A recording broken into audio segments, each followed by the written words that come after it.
Te damos la bienvenida a un nuevo audio de la hora silenciosa de Palabra de Vida, donde líderes alrededor del mundo compartirán con nosotros. El día de hoy escuchamos a... Buenos días, amigo o amiga que me escuchas en el comentario de la hora silenciosa del día de hoy. Te saluda Omar Morales. Soy el coordinador del Ministerio de Palabra de Vida Tailandia y hoy me gustaría comentarte el pasaje de Romanos capítulo 9 en sus versículos del 1 al 16. Vamos a darles una lectura rápida.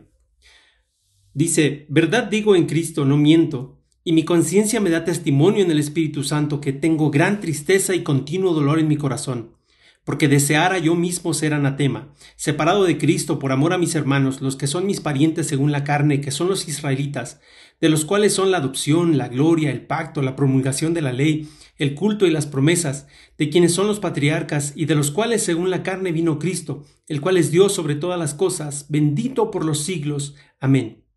No que la palabra de Dios haya fallado, porque no todos los que descienden de Israel son israelitas, ni por ser descendientes de Abraham son todos hijos, sino en Isaac te será llamada descendencia. Esto es, no los que son hijos según la carne son los hijos de Dios, sino que los que son hijos según la promesa son contados como descendientes. Porque la palabra de la promesa es esta: por este tiempo vendré y Sara tendrá un hijo. Y no solo esto, sino también cuando Rebeca concibió de uno, de Isaac nuestro padre, pues no habían aún nacido, ni habían hecho aún ni bien ni mal, para que el propósito de Dios conforme a la elección permaneciese, no por las obras, sino por el que llama. Se le dijo: el mayor servirá al menor. Como está escrito: a Jacob amé, mas a Esaú aborrecí. ¿Qué pues diremos? ¿Que hay injusticia en Dios? En ninguna manera, pues a Moisés dice: tendré misericordia del que yo tenga misericordia, y me compadeceré del que yo me compadezca. Así que no depende del que quiere, ni del que corre, sino de Dios que tiene misericordia. El pasaje que nos corresponde hoy es la introducción de los 3 capítulos más controversiales del libro de Romanos, capítulos 9, 10 y 11. Muchas ideas raras y doctrinas extrañas han surgido de aquí, pero el día de hoy solo vamos a enfocarnos en un tema claro que podemos encontrar en estos 16 versículos: el tema de la confianza. Así es, hoy en día nos encontramos con gente que dice que le resulta muy difícil confiar en algo o en alguien, incluso en Dios. Y es comprensible, porque las personas en las que confiamos suelen fallarnos, las religiones nos defraudan y nos resulta difícil creer en un Dios al que no podemos ver u oír. Lo paradójico, amigos, es que a pesar de que expresamos tanta desconfianza en todo, en la realidad confiamos demasiado y generalmente lo hacemos con fe ciega. Por ejemplo, cuando abordas el transporte público, cada día confías en que el conductor es apto y está en condiciones de llevarte a tu destino, a pesar de que la mayoría de las veces ni lo conoces, pero lo usas. Cuando tomas una bebida del refrigerador del supermercado, la abres y la bebes confiando tu salud y tu vida a todas las personas que tuvieron que ver con su producción y comercialización, a pesar de que no sabes si son honestas y han seguido todos los protocolos de seguridad e higiene, y te la bebes de todas formas. ¿Lo ves? Es imposible vivir sin confiar, y sin embargo, a la hora de elegir en dónde ponemos nuestra confianza, somos descuidados, negligentes y elegimos mal. Para que esto no te ocurra a ti, querido amigo o amiga, quiero compartirte 3 bases en las que, según el autor de Romanos, podemos poner con toda seguridad nuestra absoluta confianza. La primera base es: puedes confiar en la tarea dada por Dios. Pablo estaba tan seguro de que la proclamación del Evangelio era la tarea más importante de la existencia humana, que dedicó toda su vida después de su conversión a esa tarea. En los versículos del 1 al 5 del pasaje de hoy lo vemos completamente entristecido porque su familia y su pueblo han rechazado este mensaje del Evangelio. ¿Qué hay de ti?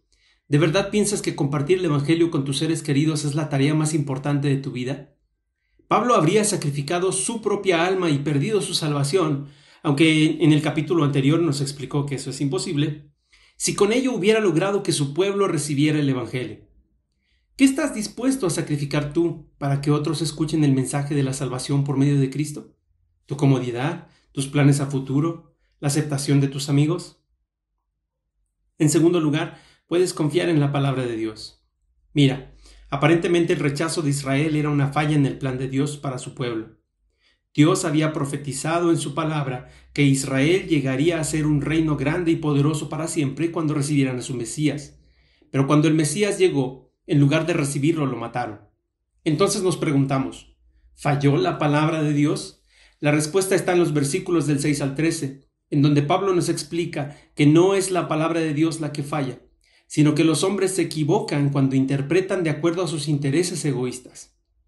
Israel se centró en la grandeza que les esperaba en el futuro, pero ignoraron que Dios continuamente les dijo que Él quería que su nombre fuera conocido y adorado en toda la tierra, y que Él quería que todos pudieran ser parte de su pueblo. Al no confiar completamente en la palabra de Dios, se perdieron de la oportunidad y privilegio de ser el medio por el cual todos pudieran conocer al Santo de Israel. ¿Qué hay de ti? ¿Confías y obedeces completamente a la palabra de Dios? ¿O solo la usas cuando conviene a tus propósitos personales? ¿Confías en que es la única verdad absoluta y la defiendes? ¿O prefieres confiar en el buen criterio de la mayoría y amoldarte a los principios modernos? En tercer lugar, finalmente puedes confiar en Dios. En estos días de maldad descontrolada y sufrimiento, es fácil preguntarse cosas como ¿por qué un Dios justo permite que los inocentes pasen por tanto dolor?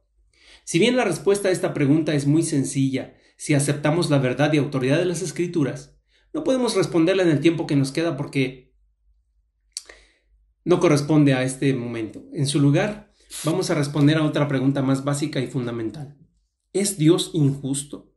La respuesta del apóstol aquí es en ninguna manera, y lo dice de manera contundente. Y por el resto de los siguientes 3 capítulos él se dedica a explicar por qué Dios no puede ser considerado injusto y en lugar de ello es completamente digno de toda tu confianza. Los versos 15 y 16 nos dicen que él tiene misericordia y compasión de quien quiere y que no depende del que corre o del que quiere ser salvo, sino de Dios. Y esto no es más que una repetición de la idea sublime que ha hecho eco desde los capítulos anteriores de Romanos, y es esta: la salvación no depende de tus obras, de tu nacionalidad o de tu inmenso deseo de ser salvo. La salvación es solamente para aquellos a los que Dios ha amado y ha extendido su misericordia. Esto de ninguna manera significa que Dios tiene un selecto grupo de escogidos que se van a salvar y que todos los demás se van a perder hagan lo que hagan. Por el contrario, la revelación completa de las Escrituras nos dice que Él ha escogido tener misericordia de todo aquel que crea en su Hijo Jesucristo, de acuerdo a Juan 3, capítulo 3, versículo 16, y que todo aquel que vea a Cristo y crea en Él tendrá vida eterna, de acuerdo a Juan capítulo 6. Mira, por nuestro pecado y rebeldía contra Dios no merecíamos nada de Él, sino su rechazo y condenación. En lugar de darnos eso, escogió tener misericordia de todos nosotros y darnos la inmerecida oportunidad de vivir para siempre disfrutando de su gloria y su bondad. Creo con sinceridad que a pesar de las dudas más profundas y las preguntas más espinosas, cualquiera debería de poder confiar en un Dios que ha elegido ofrecer misericordia en lugar de condenación, a pesar de que esto le costó la vida de su propio Hijo. A menos claro que los deleites del pecado y el amor por el mundo le hagan a esa persona desconfiar del carácter bondadoso y santo del Señor. Pero vamos concluyendo con esta pregunta: ¿qué de ti?